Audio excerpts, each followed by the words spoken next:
Greetings and welcome to the Mount Rushmore podcast. My name is Jeff, and I'm joined as always by my good friends Richard Hello. and Michael. Howdy. And very often we can prolong the reveal of the topic and the reveal of our guest, but we have the topic streaming below us, I believe, and that topic is and we have the guest T Mike streaming below us here, and the guest is T Mike Childs, and the topic is Mount Rushmore of fake bands that turned into real bands. T Mike, welcome to the show. Really appreciate it.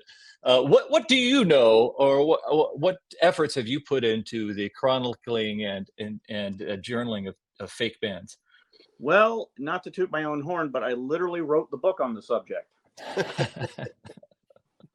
That's awesome. Hopefully you can, find this in a thrift store or, gas station bathroom at your convenience. If not, you might try eBay or perhaps Amazon has a few copies left. Right? You can email me directly. I have a box full. I can send you one. That's pretty awesome. And for the persons who may be just kind of listening in the audio only version of this, T Mike just held up that's the Encyclopedia Rock Bandica. Is that right? Rocklopedia Fake Bandica. Rocklopedia Fake Bandica. Describe this tome to our listeners. Oh, yes. Well, it is a compendium of bands and musicians from fiction that are fictional. So it doesn't include, so something like Spinal Tap and the Monkees, and we'll get into the details of those. The Partridge Family from the classic sitcom. Things like that are considered as, a fictional band for inclusion. We're not including, just to be clear, I'm not including like every person who ever sang in a musical ever, because they're just singing as part of the narrative. They're not actually portraying, like a singer or a musician, so they don't count. Okay. Well, it's wonderful to delineate that, because you kind of have to rein in the madness, right? Because is it true that your website kind of went to be a wiki of sorts, or kind of users? Yes, it is. Yeah. Originally, it was just me inputting stuff, and so the book has got about 1,000 entries, but they just kept coming. People kept emailing me them to me. So, and every year there's a new crop with new media. So I discover a whole bunch of new ones I never knew existed, or a whole new category or something. So I just turned it into a wiki, so that I can, try to leverage the crowdsource it a little bit. And I've had a few people who have been very helpful. So that's great. Right on. I believe, though, we have done a similar topic in the Mount Rushmore. What have we done before? We did songs by fake bands. Okay. I approve. Well, I think there's no reason to just kind of jump in, and every once in a while we're going to replug the book and the site, because we get in the loop. Maybe somebody might have skimmed through this intro, and we'll tune in the middle of some point. But as our guest, T Mike, we'd love for you to go first with your first of the choices you have of fake bands that turned into real bands. Okay. Do you want me to start at number 4 or number 1? Number 1. Number 1. Whatever order you choose. We don't know. On our end. Number 1. All right. Well, number 1 pick is super easy for me, and that's got to be the Monkees. Okay. Because it's an interesting story of what me and my pals are trying to call Pinocchioification of a band, Pinocchioed themselves into reality. So they these were just 4 people hired as actors, and had some musical skills that they could leverage. So they were literally hired to play this fictional band, even though they were playing it under their own names, which was really the source of the great confusion of the whole thing. And their struggle to actually grab control of their own career and make themselves into a genuine band is actually a very interesting story. And they managed to pull it off, but at what cost, though, really, because it was a wild 2.5 years for them, but then they kind of crashed and burned. So, but they managed to get it all back together 20 years later. So that was nice. Right on. Richard or Michael, had you chosen this one? No, I hadn't. I thought about it. Okay. It was certainly on the list of choices for me. The Prefab Four, right? I mean, they are uh, a classic example of this. I mean, they always were at least vocally involved with the band. My understanding, at least, you Oh, know. sure. So, it's a little bit of a gray area there. They didn't write the songs, No. they didn't play the instruments, but they did sing, which Yes. is interesting because that, in a lot of ways, that makes them very similar to like the Beach Boys. In that, Yeah. for the most part, it was the Wrecking Crew and Brian Wilson, but for the most part, it was the Wrecking Crew that was actually playing the instruments on the album, Right. even though whenever they'd go out and tour live, they would play the instruments Mm. live. And that sort of was my understanding is eventually they had to learn how to play Mickey and Davey had to learn what to do in a live band setting. I know Peter had Right. Well, in my they all opinion. had some musical skill beforehand. Yeah. I mean, Davy Jones had been singing well before this. He actually is coming off a successful run of Oliver, the stage musical, out of in England when he comes to America for this. Nesmith had been cutting some really obscure singles under the name Michael Blessing and could Mhm. play guitar. Peter Tork was coming out of the Greenwich folk scene, so he knew his way around a guitar. And Nesmith, Dolan's they actually had to teach how to play drums for the role. I think he knew some guitar, but he didn't know drums, so he volunteered to learn the drums for the show. Yeah, my understanding is that Davey actually knew how to play drums, but they didn't want him to be the drummer because he was the cute one, and they wanted him to be in front of the drums, Yeah, kind of at it's the kind front of of the ironic stage. because they had like these different skills, but they kind of like mushed them into these roles where they didn't actually have the greatest skill fit. So it's kind of funny. Yeah, and Davy Jones actually was on the Ed Sullivan Show the night the Beatles Absolutely, first yes, he appeared. was. And when he saw the Beatles perform, he's like, "Yeah, I got to get some of that." You know, he saw these girls screaming, and he was like, "Yeah, that's for me." So. And I interestingly, he had actually played another fictional musician shortly before joining the Monkees in a now obscure sitcom where he was like a English exchange student with the regulars and joined a band the regulars had formed. So I thought that was a nice little interesting bit of Oh, trivia. that's fun. Cool.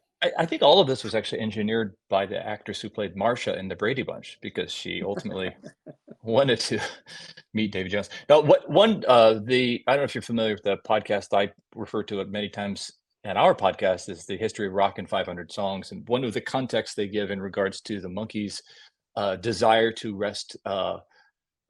to regain creative control or to kind of Yes. have some kind of Yeah. ownership of their career was that it didn't happen until they were starting to until the show became popular and they started to make money. And at that point, they it all went from being an acting gig to something that they felt like they should take seriously because now songwriting revenues were going to other people, Hmm. and people were actually associating them with these performances and these identities. So until in when it was all just this lark, this show that was probably going to get a pilot that probably was never going to see the light of day, a show that might get canceled. When all that was the context, they were fine with it. When they started to make some money, and other people started to make some money off their likenesses and Hmm. their identities and their talents, that's when it became something they had to reckon with. That's a very cynical view. I don't. I can't. I won't say it's not true because I'm sure there is a factor in there somewhere. But from what I've researched, it really seems to have been a part personal affront to them, part a real desire for actual control, not for the money, but for the creative control. And part of that was the pushback the that they were getting from the general public because even though a lot of real bands were, leaning real heavily on studio musicians that never got, officially credited and made it look like the band was doing all the work, um, they were taking a lot of flack, from, authenticity was everything in the 60s. So they were taking a lot of flack, from the hippie crowd and whatever, about, not playing their own instruments, not writing their own songs. And you can pretty much take all of that and lay it directly at the door of one man, Don Kirshner. Oh yeah. Yeah, of course. Mr. Rock Concert himself, Mhm. Don Yeah, Kirshner. so he's a bit of a seems to be a bit of a control freak in all these situations. So he basically was hired, by the TV studios to handle the music side. And when they said handle the music side, he means sing and then shut up and go away. Oh. Because he wants absolute control over what, and to be fair, he's very successful at this. He has got the top, like the Brill Building was a famous songwriting center, and so he has the cream of the crop of the Brill Building cranking out songs. He gets to pick and choose what he thinks are going to be hit singles. It was called The Man with the Golden Ear by Time magazine because he could spot a hit, and he's feeding the monkeys these great songs. They're getting hits out of them. Everything is going nuts. But here's the funny thing. So the Monkees' first album is a huge success. The Monkees' second album is also a huge success. But guess what? The Monkees don't even know that it got released.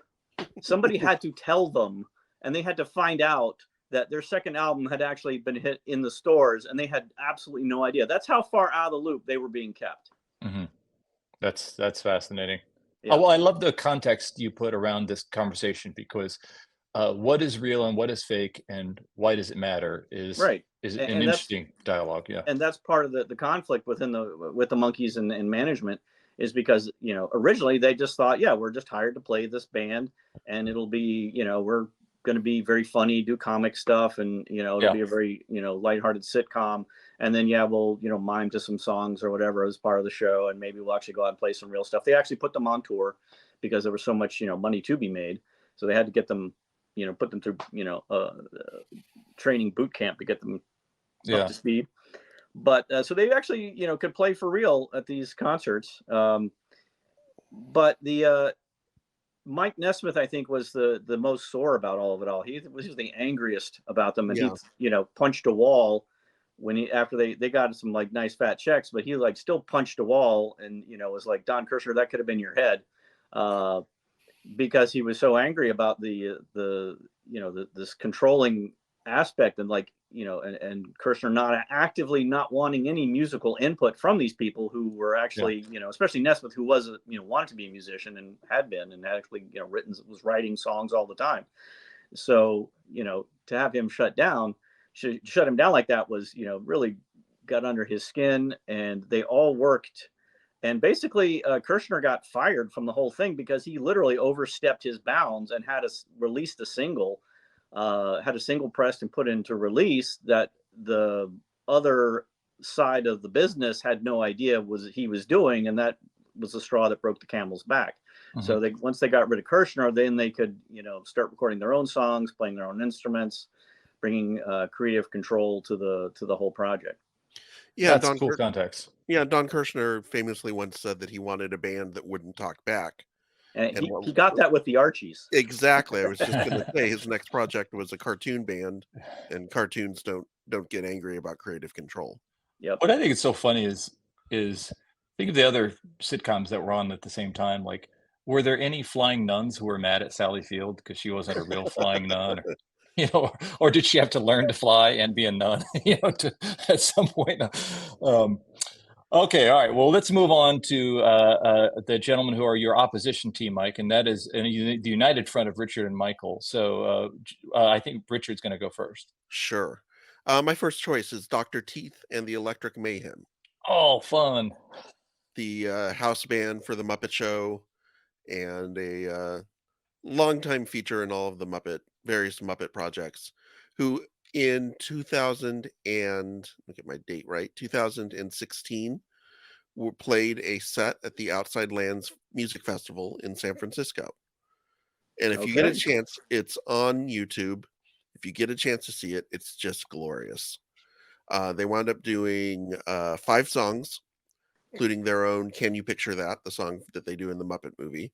Excellent. They also do covers of the Mowglis, Edward Sharpe and the Magnetic Zeros, and the band, and then they close with A Little Help from My Friends by the Beatles, along with a gospel choir.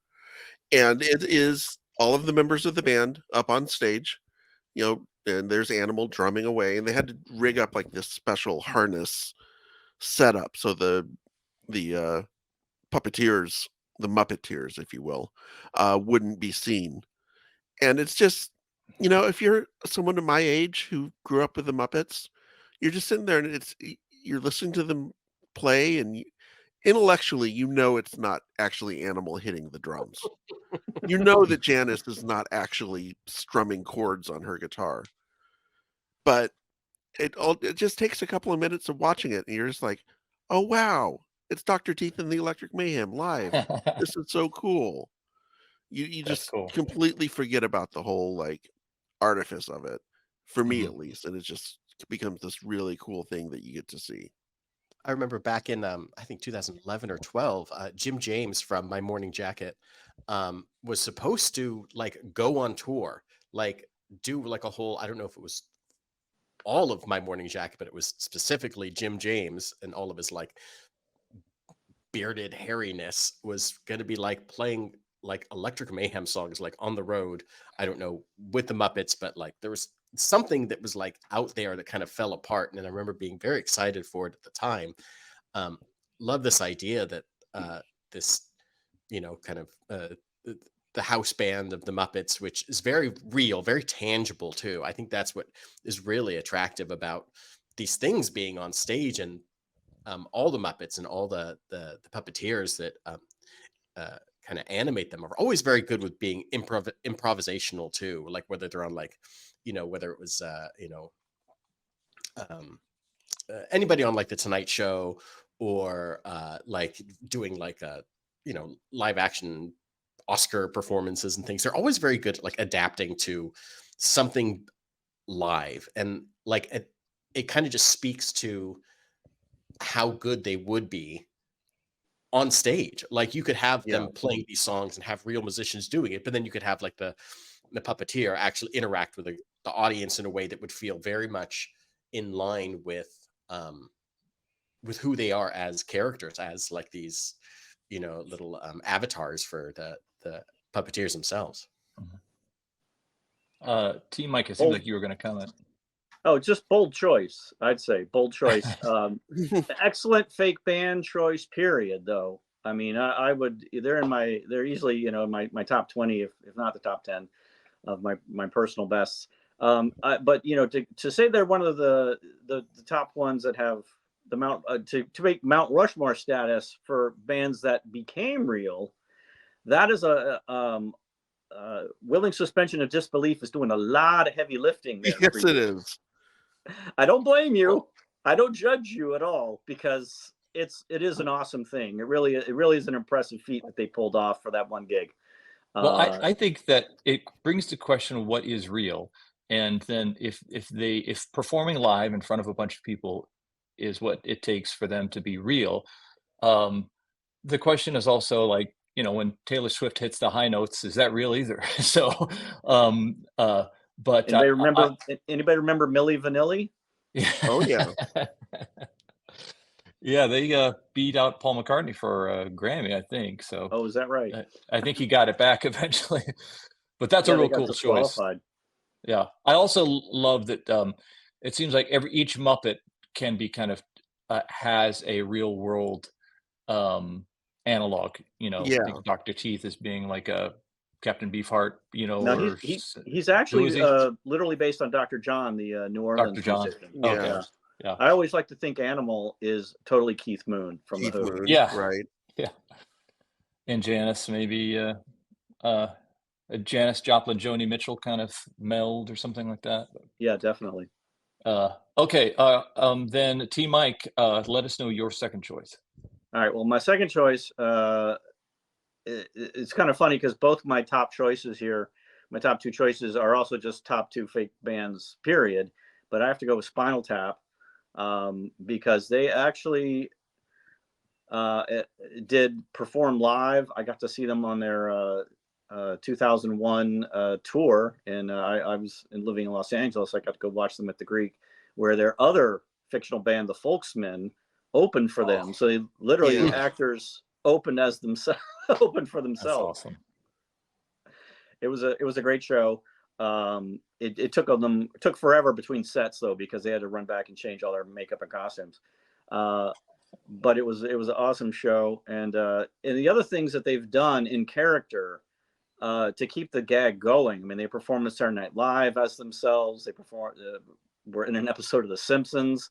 They actually were in the 80s heavy metal version of We Are the World, which I believe was called Hearing Aid. Yeah. They the did, song was "We Are All Stars" or something like that. Was that? I can't even remember. Yeah, yeah. But they've kept the gag going. I mean, they put out the Back from the Dead album. Harry Shearer, aka Derek Smalls, put out a solo album, for crying out loud, and they're actually gearing up this year to shoot a sequel Spinal Tap movie feature, and I'm really dying to see how that goes. Wow, that's really cool. I know that we're big fans of Spinal Tap on this podcast, and they've made their way into many of our choices here. But Yeah. that's really great. Yeah, I didn't. I think because we brought them up so many times. I think that's why Michael and I probably didn't include them on their list. But obviously, a great choice. You know, I still am waiting for David St. Hubbins' Jack the Ripper musical to be coming out. I'm sure that'll be Saucy Jack is on its way. Saucy Jack is coming anytime now. But And I mean, the whole Lick My Love Pump trilogy, where is that? exactly. That hasn't gelled yet. Still. Well, don't we have a sequel from them? Supposedly, they've got the rights back from Universal or whatever. And yeah, that was the talk of as of a year or so ago. I don't know. I have no idea if that's progressed or if they've shot anything or what. But actually, I do have some details. They're going to shoot short this year soon, because everything got pushed back because of the writer's strike. So it was supposed to start shooting last year, but because of the writer's strike, everything got shoved up a year. So they're going to start shooting, I think, this spring. Cool. All right, Michael, what's the collective R&M team's second choice? Oh, well, I've got a terrible choice, and it is the band Ming T. The Mike Myers, Susanna Hoffs, Matthew Sweet, and Christopher Ward jam that kind of spun out of like Saturday Night Live, kind of just like Mike Myers just doing like his ridiculous, fake British accent, Austin Powers character that turned into this band that they incorporated into the original Austin Powers movie, and was featured in some way through all three of them, whether it was like performing a song, the BBC in the first one, BBC or One, BBC Two, doing these little interstitial things with all of them together in the second movie, and performing another song, Daddy Wasn't There, in the third movie. But the thing that I think where it became like a real band is, one, it involves like actual musicians, very well respected musicians that are coming into these roles, kind of like reverse or like almost like a Monkees type thing, where there's real musicians playing these parts. But then like they would like perform as this band on like the MTV Music Awards. Like they perform like the BBC song, and it's wild to think of how popular Austin Powers was at a given time. Like I think about this all the time with my 6 going on 7-year-old son. Am I able to explain any of this to him? Like I grew up like watching some stuff with my dad from, like 20 years before. Like watched a little bit of like, James Bond, and probably had seen something with Michael Caine, and some sort of like 1960s spy movie genre type stuff. I don't know if I plunked him down to watch any aspect of it, how much he needs to generate to enjoy it. Like in the first movie, there's a scene where he's unfrozen, and we'll get back to the music in a second, but there's a scene where he's unfrozen, and it is a reference to like, Demolition Man. So he's going to have to understand this to watch this scene, in theory, to understand it all. But to get him to get into like the kind of psychedelic type music and understand why that's funny, I don't know. Austin Powers just occupied for 5 or 6 years just this immense kind of like ball of cultural Mm. relativity. And I mean, he popped that ball or that bubble or whatever, and it all kind of dried up after like Love Guru.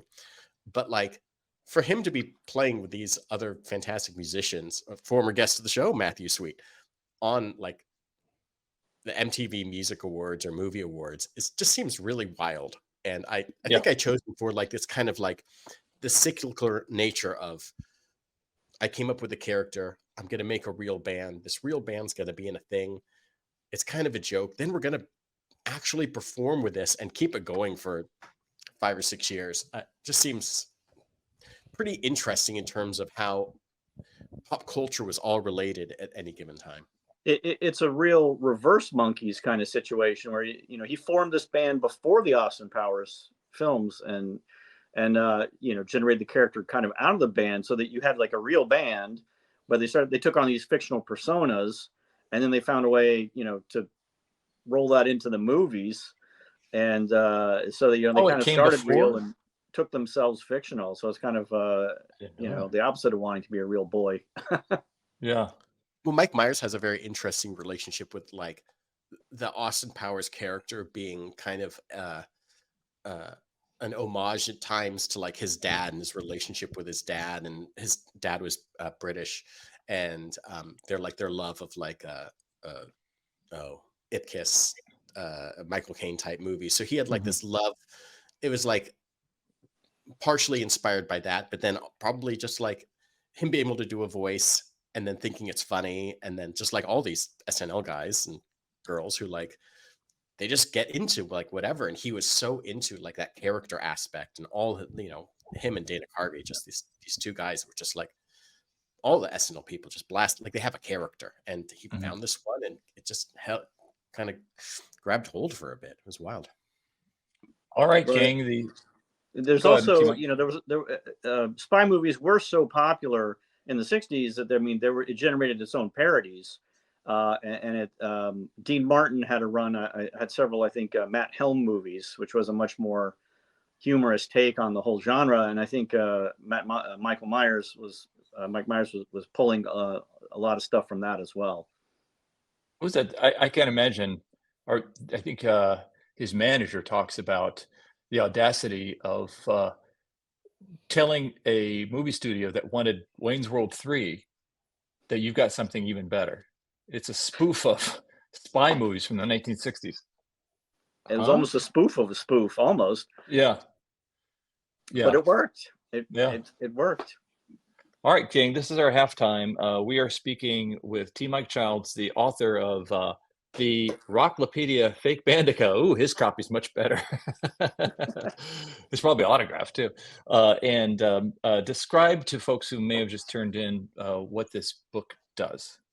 Certainly. Well, it is an encyclopedic version of musicians and singers from the book.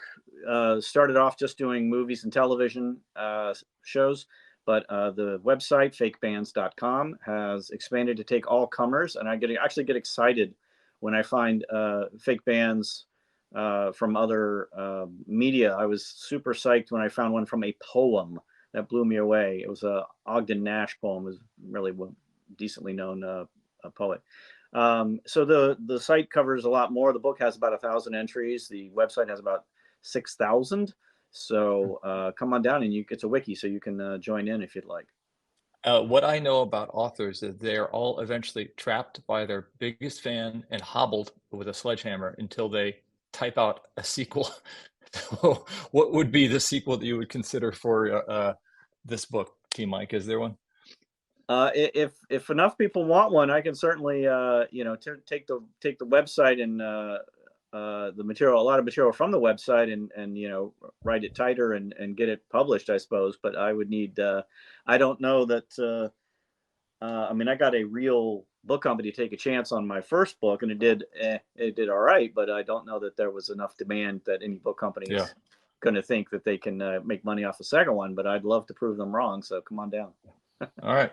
So if you want to take a chance on the Mount Rushmore podcast, you can follow us on all the different platforms. We exist on almost all of them, except for Truth Social. I don't think we're on Telegram. But we're out there. And you could also go even further by suggesting a topic. Persons who have suggested topics in the past ended up being a guest on the show. So you could be just like T. Mike Childs and have the adoration of all the legions, dozens. Yeah. That would be super cool. And then, yeah, share the podcast or the streaming video or wherever you find us with your friends. So looks like we're back to Richard III, Richard's third choice. No, it's actually T. Mike's third. T. Mike's Oh, is choice? it? Okay. Oh, Yeah, that's 'cause right. he Thank started you. out. I had All right, one job. I would have to go. My third pick is The Commitments from Nice. the Ooh, fun. 1991 hit film The Commitments, and that was another sort of case where the hoopla, the hype over the whole thing really blew up. I mean, it's a rare thing where a successful movie actually gets a second soundtrack album put out, which was I think was a real show of just how popular this movie was at the time it came out. And so it's like what Michael said. It's like, how do you explain, this wave of, tidal wave of pop culture that comes swooping in? Like, I don't think I can explain to anyone the California Raisins hype. I don't think anyone is going to believe me. We're going to on that as best as I can try to explain it, but it was just an insane, out of control a thing that's worth podcast on its own. But I think the Commitments was actually, part of the thing was like the Monkees. They picked people who could actually pick, musicians / actors, not just actors miming to stuff. These people were actually performing the songs. It's what the directors really wanted. They wanted to show like an actual real working band and actually have them be a real working band. And they did an excellent job with that, and that speaks to the success of the film and the albums that they did. In fact, so much so that after the film was over, a handful of the original band members went on and formed their own version of the Commitments, filled in the empty spots, and went on tour. I don't think they could legally call it the Commitments. I think they were called the Stars from the Commitments, but they were playing all the same songs, of course, that they had played in the film. So I think that would be my third choice, because the Commitments really did, make that leap. And I think you could get more cynical with this group and say there was a lot of money to be made doing such a thing, and that might have been a factor, per chance. That's a fun choice. That's a real great choice. And then it was Glenn Hansard. He had his own. Well, I guess he was a fictional musician later on, and once, I think. So he kind of did it twice. All right. So who of you gentlemen is going to try to take on this juggernaut of T. Mike Childs? This guy who's got so much bona fides that you do not. Where's your book, guys? Well, Michael and I did write a book, but it's about kickball. So it doesn't sorry. count. Okay. I will go next. Our third choice are those brothers of blues, the Blues Brothers. Oh, wonderful. A band that started off as kind of a warm-up gig, something that Dan Aykroyd and John Belushi would kind of do to warm up the crowd at Saturday Night Live, and they would also do it at their bar that they owned in New York. That they had, it was kind of like this underground bar and this apparently it was a real rat hole sort of place that everyone would go to after party after the show was over. And they would get up and they would do the Brothers of Blues, the Blues Brothers. And Dan Aykroyd was like the really big blues aficionado, and he kind of introduced John Belushi to blues and soul and rhythm and blues music. And eventually they decided they did a segment on Saturday Night Live with them doing a song, and that led to them opening up for Steve Martin for one of his shows. I believe it was at the old Universal Amphitheater here in Southern California, which wound up being recorded as an album, which wound up making the top 10, Briefcase Full of Blues. And from there, it all kind of just exploded. That's where we get the Blues Brothers movie. That's where we get kind of all of the singles and everything, what everyone knows about the Blues Brothers.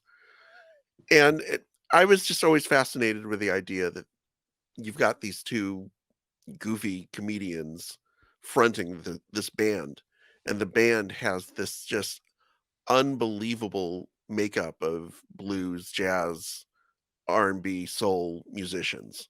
I mean, it's pretty much a who's who of who was doing soul and blues music in the 60s and 70s as terms of backing musicians. You've got the uh, Steve Cropper and Donald Duck Dunn from Booker T and the MGs. Paul Schaefer was supposed to be in the movie. He was actually the person who kind of was really responsible for bringing all these musicians together, but he was on Saturday Night Live at the time, and Lorne Michaels wouldn't release him from his contract to let him go shoot Blues Brothers, so he couldn't be in it. But I was just always fascinated as being a musician of the fact that you've got these unbelievable musicians who are backing these two doofuses wearing sunglasses and suits pretending to be actual musicians. Hey man, a gig's a gig. Exactly. You're absolutely on the nose with this one. I think because it is an impressive backing band. I mean, this is a band that could probably crush the legendary Wrecking Crew. If anybody could, although there might be a lot of overlap there. I don't know all the details. It is absolutely fascinating. But I think what we have here is that we have another like Michael's choice, the Ming T. You have a sort of Ming T trajectory where you have these guys doing real music for fun, and then out of it they develop these characters, and then out of the characters they develop backstory. They come up with a whole movie for them to be in, and also, I think I just want to say that this is perhaps the best movie to come out of Saturday Night Live characters ever. Sure. I mean, Wayne's World is a decent second for sure, but I can't think. Correct me if I'm wrong. I can't think of a better SNL character movie. Yeah, and like I said, it is this sort of weird thing where, like you said, it started off as a goof, became characters, became a movie. Then they would go out and tour behind with the band, so then it becomes even more legitimate, and it kind of propels itself in a lot of ways. Yeah, I remember having my brother having Briefcase Full of Blues, and that was probably my first introduction into that kind of world of Chicago blues or Memphis soul or anything like that. And from there, that's kind of where I started like, oh, what's Booker T and the MGs? I should give this a listen to, because it turns out that a couple of the guys were in the Blues Brothers. So I started listening to Booker T and the MGs, and then you just start sort of going down the rabbit hole a little bit. Yeah, And that's, for me, that's where my love of that type of music came from, and I can directly trace it to something as goofy as the Blues Brothers. and interestingly, even though they're comedians, they never once tried to write any of their own songs. I mean, they wrote plenty of comedic material, but they didn't try to do funny songs. They didn't try to write funny songs. They didn't try to write parodies of the music they loved, which Right. a lot of other people would have done probably in their shoes. They did straight covers. I mean, they did them. There was no extra layer of parody or humor they were trying to add. They were doing these straight up as lovers of this type of music, and they cherry picked, like the Monkees. They got the best songs because they were already laying out there for the taking, and they just covered them. And that is part of this magnificent appeal, and also part of the appeal that comes up is this the 20-year nostalgia cycle is what this kind of fits into, because all this music is a little bit later, the Big Chill pretty much launches like an entire boomer nostalgia era for the music of the 60s and stuff. So this is sort of presaging that a bit with all this fantastic early 60s, early to mid 60s rhythm and blues music that is, of course, fantastic. And they really and impressively, they had some of the vocal chops to pull it off. They weren't just embarrassing themselves out there. Yeah, I was at Universal theme park, standing watching the Jake and Elwood Blues act at Universal theme park in LA. And at first I was reading it as what it was, a crappy theme park show. And then I stopped and realized this music was recorded feet away at the Gibson Amphitheater formerly Universal Amphitheater, in some of its original form. And the Blues Brothers was filmed partially on that Universal lot. So for all the efforts that these 22-year-old kids are doing to try to pretend to be Jake and Elwood Blues, and this woman is trying to be Aretha Franklin because nobody else is, they are in the authentic. They are at the source in that area. They aren't at 30 Rock in New York, but they're kind of at the source. So that was kind of cool. And I love that other bands would not have the audacity to surround themselves with such authenticity. So other bands might say, if you sit down next to Ray Charles, you are going to get blown off the screen.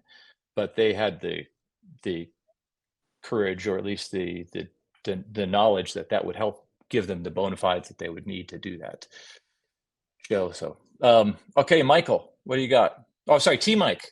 I think is this your last one, T Mike? Yes, this is my last one.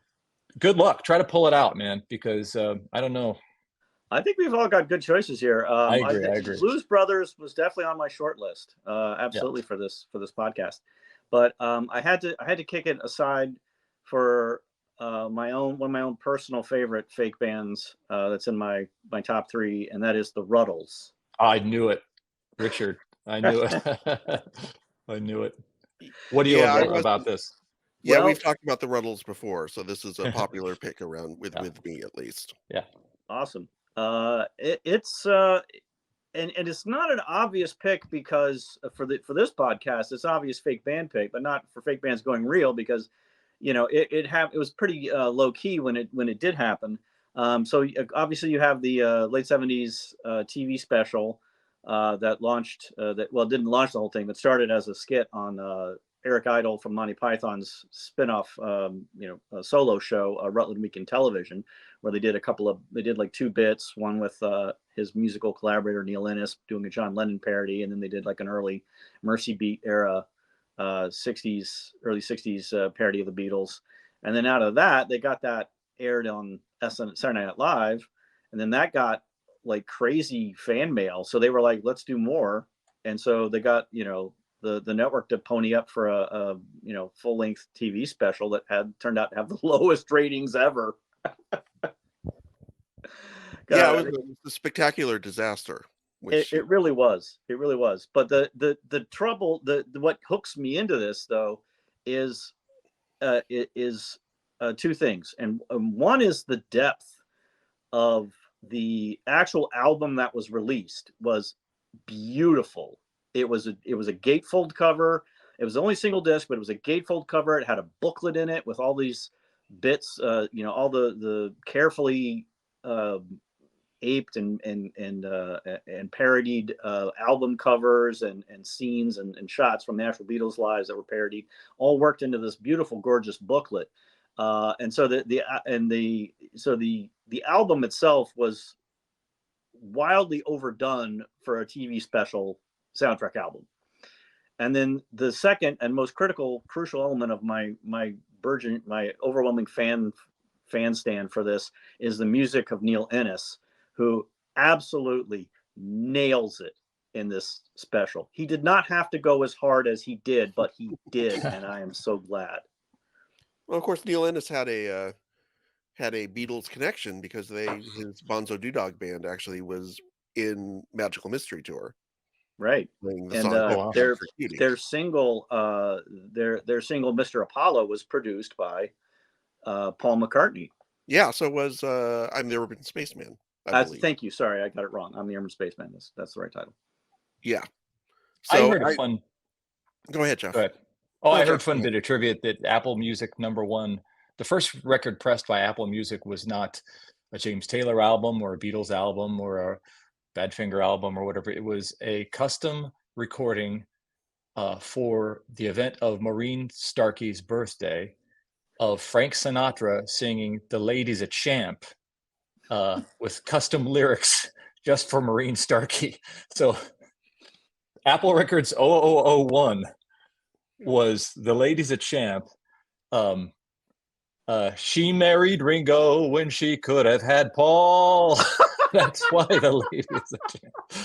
Wow. Okay, that's Sorry. to me that is a deep dive. Nicely done. Wow. Yeah, I don't want to thank History of Rock and 500 Songs for that. So, Yeah. Richard, you were going to make a point about our actual topic, which was The Ruddles. the Ruddles. So, Yeah, I was just gonna say, I mean, actually have had between us stuck in my head for the last couple of days, maybe because I was thinking about the Ruddles in relation to this. But, you know, I think that,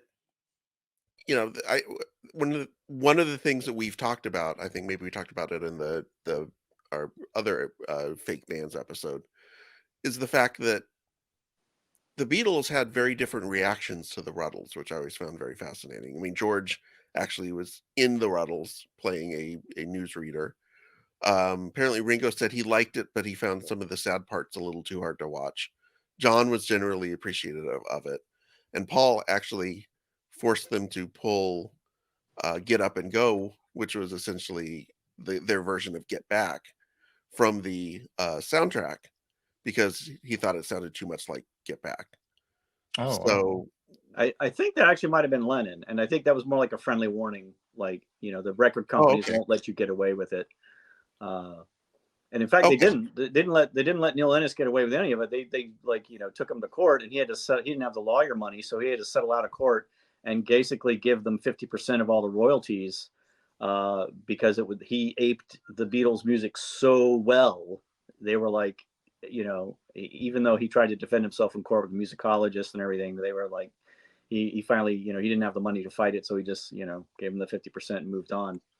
And I guess to kind of close the loop on this, one of the reasons this became fake band becoming a real band is because years later, when the anthology series came out, the Ruddles had a comeback album with Archaeology, and Neil Innes and the other remaining living members of the Ruddles did play some concerts around England and the United States.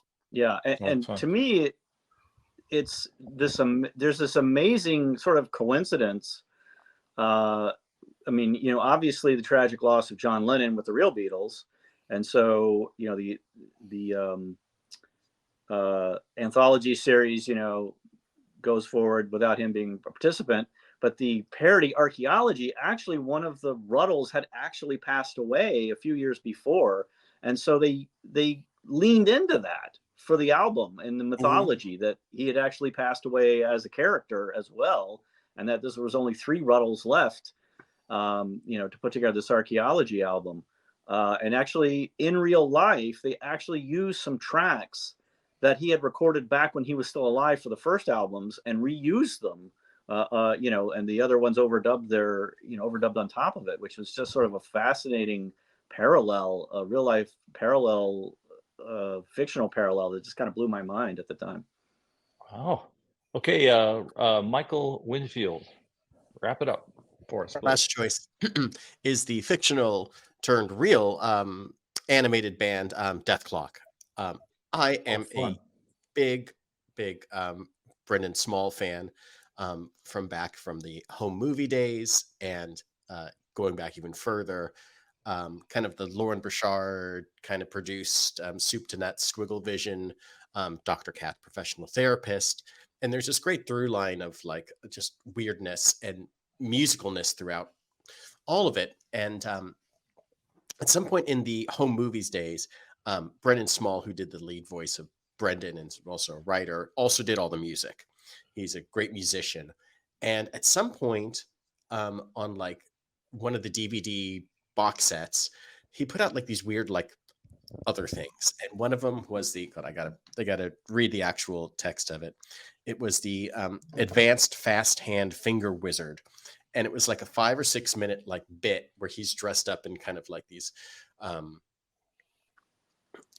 like live action, where he's dressed up in like a kind of fur vest and has a fake kind of big long blonde mustache and long blonde hair, and he's kind of talks in this really dumb voice like this, but he's doing like this, he's like teaching people how to play guitar really quickly, and he can do it perfectly, and he's just kind of like, see, that's just what you do, and he's just like wailing on this guitar and just really a powerful guitarist.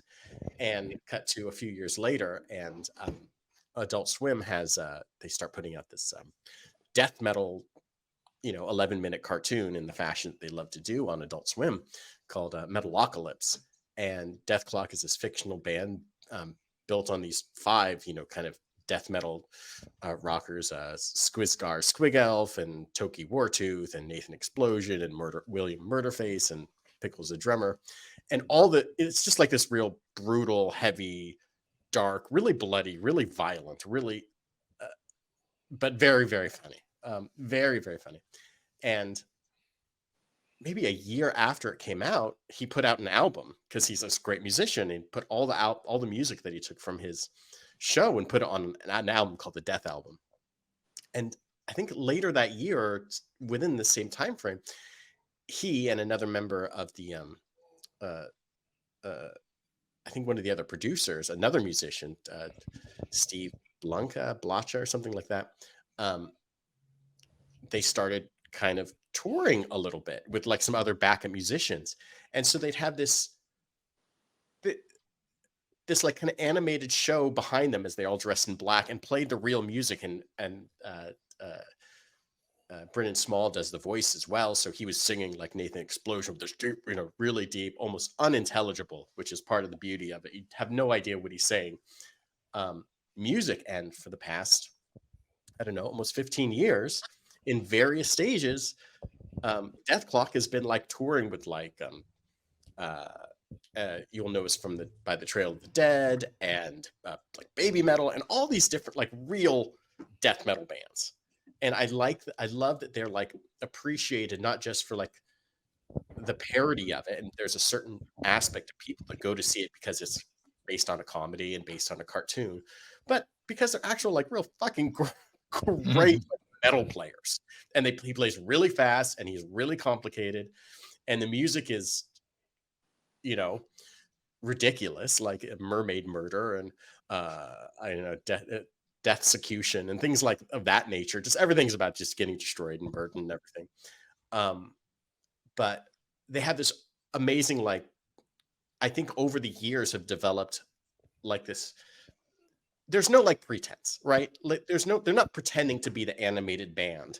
They have the animated stuff that's playing on the stage, and behind them, Dr. Roxo, the rock and roll clown, comes out and he does his cocaine bit, and he's like, gets the crowd to chant and do a bunch of bits and stuff. So like, they're not like out there pretending to be this band, but they're this band. They're this real band. I bet if you dressed up in makeup and put them all in makeup and put them on stage, it would look ridiculous. But the fact that they're just out there in black and playing to an animated, projection behind them, like all bands do, which is wild. All bands have, or so many bands have like some animated something that's playing, some psychedelic something that's playing in the background. They just happen to have like the actual animation from what they produced over the last 10 years. It kind of goes back to like the appeal is I mean, there obviously there's a lot of humor they get out of this premise. It's a really great show. I've seen it's very funny. But again, it's one of those instances like the Ruddles where you didn't have to go so hard on this music, but you did. And it's impressive. I mean, not just like, I mean, I've had to listen to so many like lame parodies of, real styles of music and, and specific musicians and specific styles. And a lot of it is just kind of like this version of, that genre or whatever. But this stuff in the Ruddles, it's just so well done. You could like pass it off as the real thing, and they've got the chops. I mean, as the other thing, not only like, Neil Innes nailed all the different eras of the Beatles as well, like all the different, dabblings they did in different genres, and the Death Clock totally like nails the musicianship that is required for this genre, which is not easy.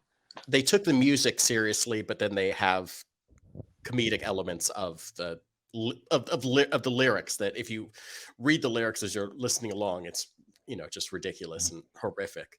But the actual attitude and the skill that they have within playing as a band, whoever's kind of cycling through as like the alternate band members, is just like you said, just top level. Yeah. Have you seen them perform? Not live. I mean, I haven't. Okay. It's curious. I'm a little scared to go to it. Death Clock show. I was watching a couple of live performances, and like, it's a death metal crowd, so like there are people that are really bashing into each other, and I'm like, I'm 45 and I'm too frail for that. I'm gonna be at the back, like just sitting down quietly. Yeah. If somebody is about to smash into you, explain to them that you're ironically there, and they will go, "Oh, okay. Oh, sorry. Okay." So this is awesome. What a fun conversation. Such great choices. It's been really great to listen to not only the choices, but the justification and then the talk about that. I would say that Michael and Richard put up a great fight. And I will take one of their choices just because the Blues Brothers is just such a huge thing for me. And I'm going to take two of T. Mike's choices. So that's on the Mount Rushmore, Blues Brothers. Two of T. Mike's choices, Monkeys and the Ruddles. I love Spinal Tap, but I'm going to go Monkeys and Ruddles. You know what? Actually, I'm going to take three of T. Mike's choices, but one he didn't even mention in this discussion. But I pulled it from the encyclopedia that he's created, and that is Bad News. If you're familiar with the young ones, then you may have seen the comic strip. So a year before Spinal Tap came out, this episode of the comic strip premiered, featuring some of the persons who we know. Could you tell the listeners about this episode of Bad News and what it featured? The worst heavy metal band in the world. Yeah, it's pretty good. I mean, we've got so I can't quite remember the name of the show, but it had a bunch of the young ones in it, and this was it was an anthology comedy show they were doing, so none of the episodes were connected. So this particular episode was a documentary crew following the small time metal band around, and all their shenanigans and troubles, and a lot of fourth wall, like talking to the documentarians. Are you getting this, or do we have to? It'd be a lot quicker to get to the gig if we didn't have to stop and have you film us driving under every bridge on the way to the gig. And they had some genuinely terrible metal songs, and they were releasing actual singles in the UK, and then Rhino Records collected it all and put it out in the US, which I was a big fan of. Was really happy to get my hands on that CD. And they actually played some actual metal festivals, or at least one big one. So they were actually a functioning stage act that could actually play real instruments. But part of the gag was they weren't very good at it, and they actually worked that into the act, where they have their guitarist is so stupid where he doesn't realize it's time for his solo. So that's one of the good gags they have. But it's it's definitely a classic, heavy metal parody. And my dream concert show would be to have Bad News open for Spinal Tap. Yeah, that'd be pretty amazing. Pretty amazing. All right, gents. So thank you so much, T. Mike. Plug your book one more time, if you wouldn't mind, and the website. The Rocklopedia Fake Bandica. You can find a link to purchase it off Amazon.com at fakebands.com. That's plural, fakebands.com. And be warned that I am attempting to get my own Rocklopedia Fake Bandica podcast going. So check your local podcasting stations for that when we try to launch that in the next coming months. Super. Really awesome. It's been a great pleasure talking to you guys today. Thank you. This has been the Mount Rushmore podcast. I'm always Jeff. I'm Richard. I'm Michael. And I've been Mike Childs. All right.